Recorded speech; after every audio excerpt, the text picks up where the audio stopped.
اعظم دستگیر۔ اعوذ باللہ من الشیطان الرجیم، بسم اللہ الرحمن الرحیم۔ معزز ناظرین و سامعین کرام، السلام علیکم ورحمۃ اللہ تعالی وبرکاتہ۔ ARY Q کی جانب سے ایک خوبصورت سلسلہ شروع کیا جا رہا ہے جس کا عنوان ہے حیات غوث اعظم۔ چونکہ آپ کے علم میں ہے یہ بات کہ یہ ربیع الثانی کا مہینہ ہے، سیدنا شیخ عبدالقادر جیلانی رحمۃ اللہ تعالی علیہ کے حوالے سے یہ مہینہ پورے عالم اسلام میں بہت معروف ہے۔ آج یہ لمحات جو ہمارے سامنے حیات غوث اعظم کے حوالے سے موجود ہیں، اس اعتبار سے اہم ہے کہ ہم اپنے اس کہ آج ہم اپنے اس تقریری تسلسل میں اس بات کا خصوصی اہتمام کریں گے کہ روایتی انداز سے جس طرح سے ان کی شخصیت پر بات کی جاتی ہے اس سے ذرا سا انحراف کرتے ہوئے ہم حضرت سیدنا شیخ عبدالقادر جیلانی رحمۃ اللہ تعالی علیہ کے اپنے اقوال اور اپنے جو احکامات ہیں اور ان کے تجربات ہیں اور مشاہدات ہیں ان کو سامنے رکھتے ہوئے گفتگو کریں کہ آج کا معاشرہ کیسے بہتر ہو سکتا ہے اور روحانیت سے اکتساب فیض کر سکتا ہے۔ سیدنا شیخ عبدالقادر جیلانی رحمۃ اللہ تعالی علیہ نے اپنی والدہ محترمہ کی آغوش میں پرورش پائی اور ان سے اجازت لے کر آپ بغداد تشریف لے گئے تاکہ حصول علم سے صحیح معنوں میں بہرور ہو سکیں، اور حصول علم کا وہ مقصد جس میں طلب العلم کہہ کر یہ بتلایا کہ علم کو کیسے حاصل کیا جائے اور کیسے ایک مسلمان ان مقاصد کو حاصل کرنے کے لیے طلب علم کے لیے کن مراحل سے گزرے، اس کی یعنی صحیح معنوں میں تعبیر و تشریح اگر دیکھی جائے تو وہ سیدنا شیخ عبدالقادر جیلانی رحمۃ اللہ تعالی علیہ کی زندگی میں ہمیں نظر آتی ہے۔ حضرت سیدنا شیخ عبدالقادر جیلانی رحمۃ اللہ تعالی علیہ نسب کے اعتبار سے حسنی اور حسینی سید ہیں۔ حضور کریم صلی اللہ علیہ وسلم سے یہ نسبت اور یہ تعلق حضرت علی کے وسیلے اور واسطے سے ملتا ہے، کیونکہ آپ نسب کے اعتبار سے حضرت علی تک آپ کا سلسلہ نسب پہنچتا ہے اور اس کے بعد پھر یہ خانوادہ آگے بڑھتا ہے۔ یوں تو بہت سی تفصیلات ہیں جو انشاءاللہ تعالی گاہے بگاہے اس ربیع الثانی کے مہینے میں آپ ملاحظہ فرمائیں گے اور دیکھیں گے انشاءاللہ، اور ہم سب ان کے تذکرہ خیر سے فیضیاب ہوں گے۔ لیکن کچھ باتیں آپ کی خدمت میں عرض کرتا چلوں کہ یہ جو تصور ہے کہ ایک صوفی یا ایک روحانی شخصیت صرف کرامات تک محدود ہے، یا روحانی شخصیت کا تعلق صرف خانقاہ تک ہے، یا روحانی شخصیت صرف لوگوں کو صرف اس لیے متاثر کرتی ہے کہ لوگ ان کے پاس جا کر تعویذ لے لیتے ہیں یا ان سے مراقبہ سیکھ لیتے ہیں یا کچھ بنیادی مشاہدات کی طرف رہنمائی حاصل کرتے ہیں، یا مرشد کا اور مرید کا جو رشتہ ہے، یا پیر اور مرید کا جو رشتہ ہے وہ تصوف کے اندر صرف اسی حد تک ہے کہ کچھ مدارج طے کر لیے جائیں۔ سیدنا شیخ عبدالقادر جیلانی رحمۃ اللہ تعالی علیہ کی اگر شخصیت کو دیکھیں آپ تو ایک جانب آپ فن قرأت کے ماہر ہیں، دوسری جانب آپ فن تصوف کے آسمانوں پر نظر آتے ہیں، اور اس سے ہٹ کر آپ علم نحو،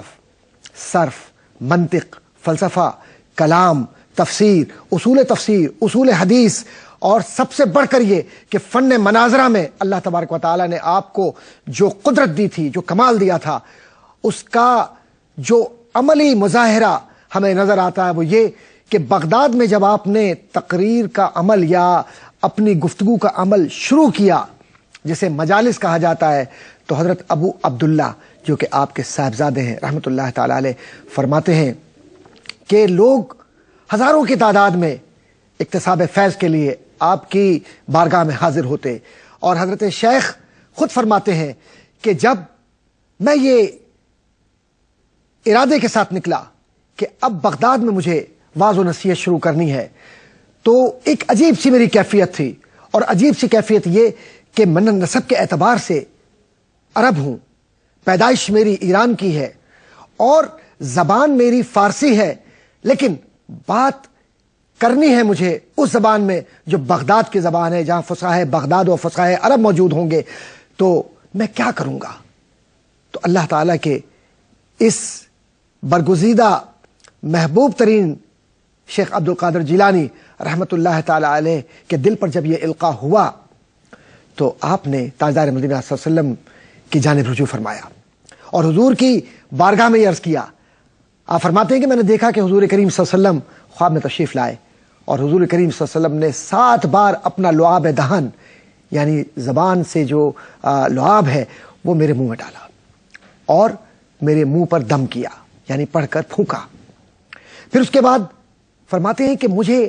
تسلسل کے ساتھ پھر بھی یہ رہا کہ میں کس طرح سے اپنی بات کو عربی زبان میں کہہ سکوں گا لوگوں کے سامنے. پھر فرماتے ہیں کہ میں نے دیکھا کہ حضرت علی المرتضیٰ رضی اللہ تعالیٰ عنہ خواب میں تشریف لائے اور پھر انہوں نے دم کیا زبان پر منہ پر.